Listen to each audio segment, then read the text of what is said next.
and welcome. You just entered the Walls of Wisdom, a space where we magnify the majestic nature of the HBCU. I'm Dr. Katie Smith, and I believe that all HBCUs have a sacred value. These institutions have an unmatched history of inspiring their students to do their very best. The purpose of the Walls of Wisdom is to inspire future generations and the community through our transformational journeys. And with this year's elections, it's more important than ever that students and alumni share their stories as well as their perspectives on voting this year. One of the prevailing views amongst students and graduates of HBCUs is that when students enter these institutions, HBCUs have historically taken on the role of guardianship. And the reason I know this to be true is because I began my transformational journey as an undergraduate student on the campus of Fisk University in Nashville, Tennessee. Now, there are a host of reasons why I chose to attend Fisk University.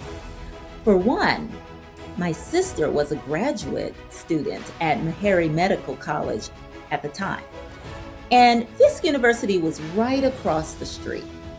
But the main reason I chose to attend Fisk University was because when I researched the institution, I learned that it had a wonderful history of birthing some of the most prolific leaders of our time.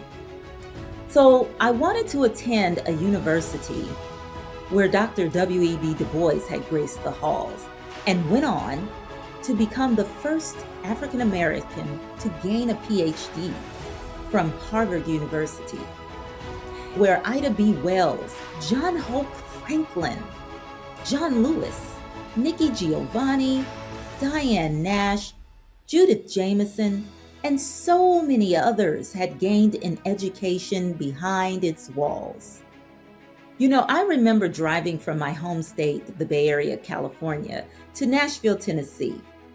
My mother wanted to be early, so we got there a day before the freshman class had arrived.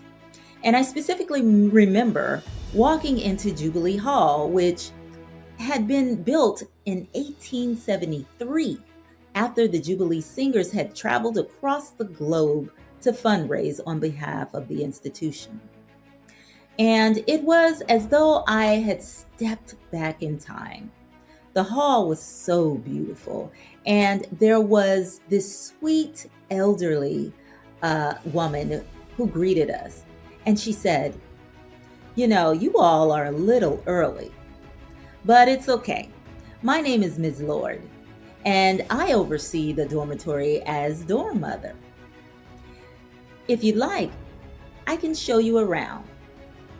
Now, we were standing in the center of the hall, and before us was this beautiful staircase. Peering up at the staircase, Ms. Lord said, "Now, the Jubilee Singers would walk down this very staircase for performances.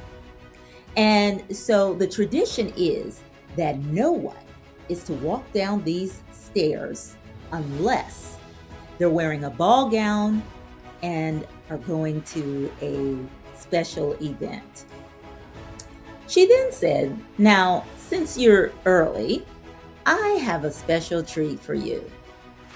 So she takes us up the elevator, and she takes us to this room and opens the door, and behind those doors is one of the most beautiful and spacious dormitory rooms that I had ever seen. It was a room that has this balcony in the front, and on the outside of Jubilee Hall, it says Jubilee Hall 1873. And so by the end of the year, I was so excited when I was invited to go with my classmates on the General Jackson riverboat cruise, because we were going to have the opportunity to not only see the famous jazz pianist and composer Ramsey Lewis, but we were told that we were also going to be allowed to walk down the illustrious staircase as long as we were wearing ball gowns. Well, I was so excited, and as I stood in line amongst my fellow Fiskites preparing to walk down the staircase, I had no idea that when I reached the opening of the staircase, that there would be a sea of students just waiting to capture a photo of the women of Jubilee Hall as they gracefully walked in the footsteps of the Jubilee singers.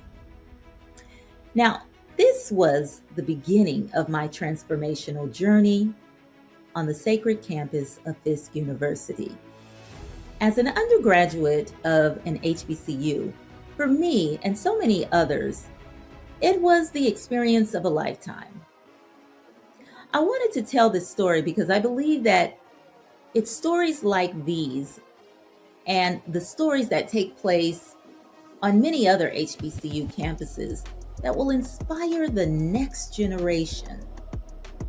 So join me in celebrating our HBCU experiences.